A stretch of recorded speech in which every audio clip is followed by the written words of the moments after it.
Hello everyone, how are you doing? This is MD Tech here with another quick tutorial. In today's tutorial, I'm going to show you guys how to go about resolving a Windows 11 blue screen error you're having on your computer. So whether you're performing updates, you're getting an IRQR not less or equal message, Kmode exception not handled, kernel data in page error, a lot of errors pertain to this problem, and we're going to go ahead and jump into what should hopefully be a pretty straightforward process, guys. And we're going to go ahead and jump right into it. So first thing I'd recommend doing would be to actually go ahead and boot to the troubleshooting utility on Windows 11. So if you do a hard power off 3 times in a row, Windows should automatically attempt to launch the starter prepared utility. And if it doesn't find anything, it will give you the option to select advanced settings, in which case it will take you to a screen that looks like this. Now, if it does not take you to a screen that looks like this or you're unable to get to that, you can also download the Windows 10 Media Creation Utility, or Windows 11. They probably will make a creation utility for Windows 11 at some point.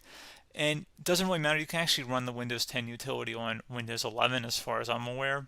And you should be able to run the troubleshooting utilities built in within it. So you just would go ahead and download it to an ISO file and then burn it to a DVD or USB. It'd have to be about 4 gigabytes or more. It couldn't be a small USB flash drive, and it couldn't be a CD. It'd have to be a DVD.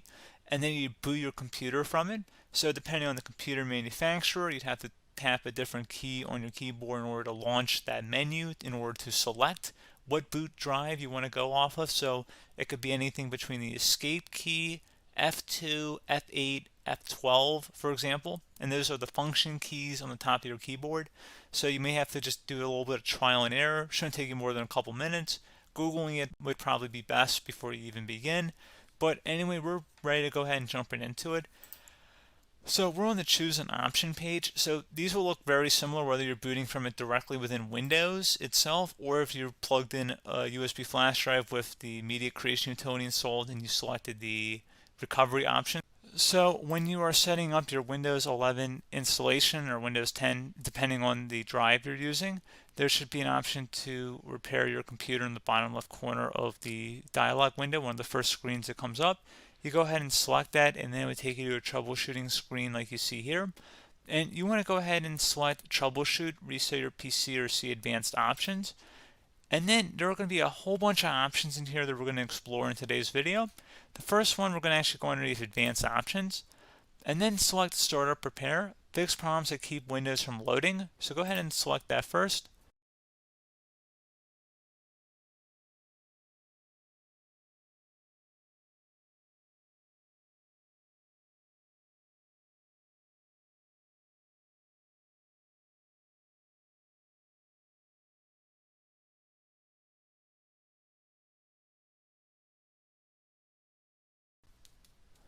Okay, so you can see it cannot repair our PC. That was our first option we could try. Something else, if we go back into advanced options here and then select troubleshoot, we're going to go underneath advanced options again. You can go ahead and actually access safe mode by selecting startup settings. And then if you select the restart button, you have the option on the screen select safe mode with networking, which will give you a key on the screen. It'll tell you which key to press to enter that. I believe it's the F7 key. It'll do that for you. I'm not going to go over that in today's tutorial because I don't really want to go into safe mode, but you're more than welcome to attempt that by going into here and then selecting restart. Again, it'll launch another screen. It'll say what key do you want to press, and it'll give you like 7 or 8 different options, and you want to select safe mode with networking. There's also an option for a command prompt too, but that's going to be something we're going to cover later in this video, and we don't even have to go through that in order to access it. So that's why I'm not going to really push for that, because unless you know exactly what's causing the problem, you probably don't need to go into safe mode. Unless you're trying to recover files, in which case then you definitely can go into safe mode, but we're trying to actually recover our computer here. So I hope that makes sense. Something else we can also try here as well would be to uninstall updates, remove recently installed quality or feature updates from Windows. So if you go ahead and select that, you can uninstall the latest quality updates, which generally is the more day-to-day updates. Feature updates are the less regularly released ones, like the big ones.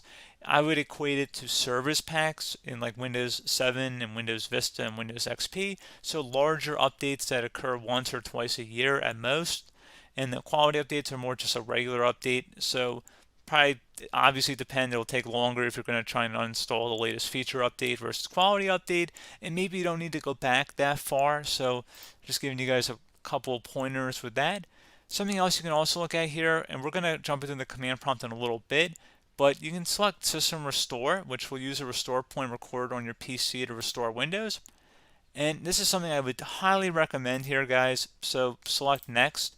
Assuming you have a restore point saved on your computer, you go ahead and select the most recently created one, and you'll select Next, and then you'll select the drive. You shouldn't actually have to select the drive. You can scan for affected programs, but we're going to keep it all default here, and then we're going to select Finish.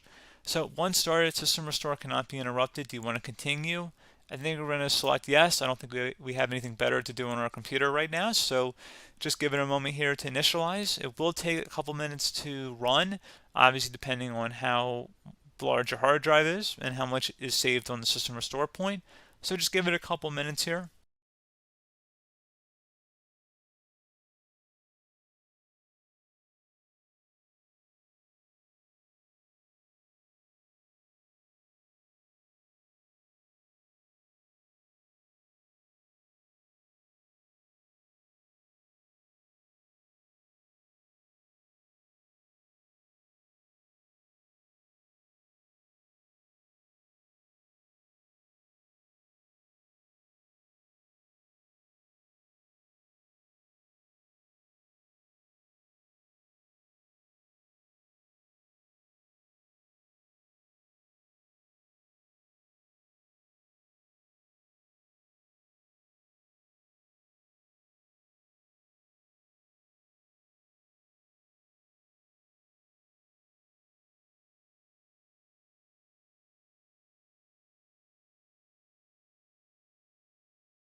Okay, so you can see system restore completed successfully. The system has been restored. Your documents have not been affected. Click the restart button to restart your computer. Go ahead and select restart.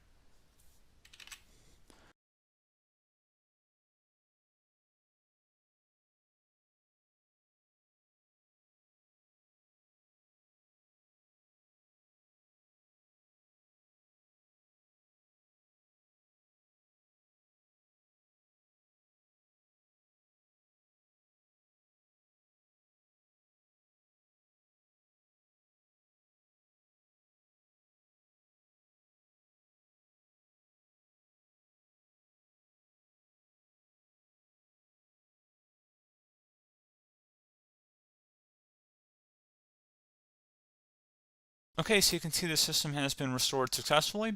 We're going to go over a couple different methods in addition to that if that did not work. So I'm just going to pause the video and we're going to start back on the recovery screen that we started with. Okay, so a couple other things we can try here too. If you go back into troubleshoot, you can select reset your PC, while you choose to keep or remove your personal files and then reinstalls Windows. You can select to keep my files, which will remove apps and settings but keeps your personal files. You can also select remove everything, which will remove all of your personal files, apps, and settings. So this is more of a factory reset, the second option here. First option, it should not delete all of your personal files. However, it will pretty much clear most of your programs, and keep in mind, there's no guarantee that your information, number one, is even still available and easily recoverable on your computer to the point that you actually would be able to recover anything. And the second point is that there's always a chance that it won't actually recover and it will just do a factory reset anyway. So there's no guarantee that actually would keep your files anyway. So I would recommend trying to get a recovery tool and backing that up first before selecting it anyway. But again, those are a couple of different options. And then something else you can try here if you go back to the choose an option. Another option, if you go underneath choose an option and select troubleshoot, advanced options, and now select where it says command prompt. Okay, so the first thing we should do is type our main hard drive here. In most cases, it should be the C drive. So you just do a C colon and then hit enter on your keyboard. So once you're underneath the C drive, we're going to type in dir and then hit enter on your keyboard. It should have program files, users, and Windows all in there. That's how you know you're in the right directory.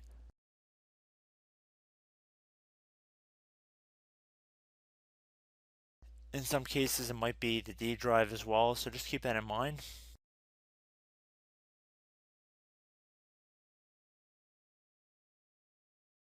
Next thing we're going to do is type in cd space / Windows / system 32 / config,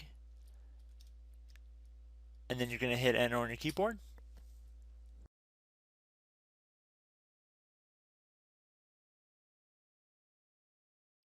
So now you're going to type md space backup.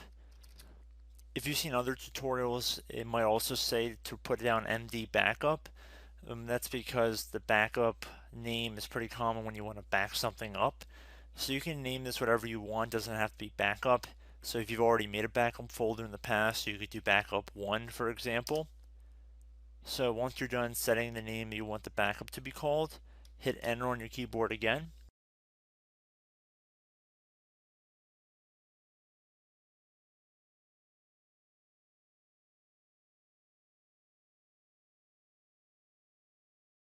At this point you want to type copy, C-O-P-Y, space, then you want to do the star symbol above the 8 key, then do a period or a dot, whatever you want to call it, then another star sign, and then another space, and then type backup, and then hit enter on your keyboard.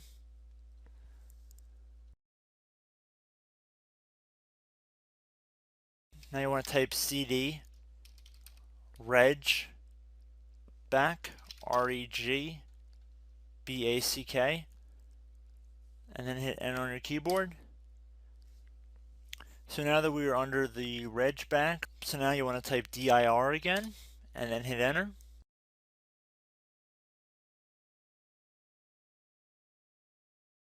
So now at this point we're going to type copy again. So copy, space, star sign,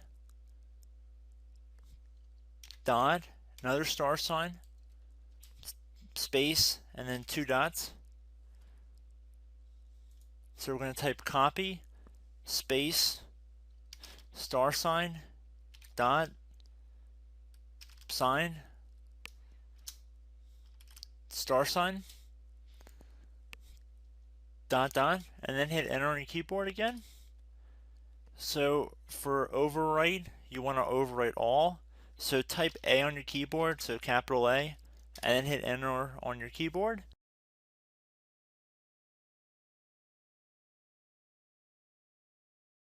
So at this point, you should be good to go. You can close out of the command prompt window, and if you accidentally continue to Windows 10, you should be all set. So I hope one of these 3 or 4 different methods we went through in this tutorial helped you guys out. Again, I'm not sure if you guys heard me earlier, but try to go back into your safe mode if possible and uninstall any programs you know might be conflicting with the Windows startup if you can get into safe mode. So just keep that in mind. Something very simple like that could be blocking up everything. So again, I hope this tutorial helped you guys out, and I will catch you in the next tutorial. Goodbye.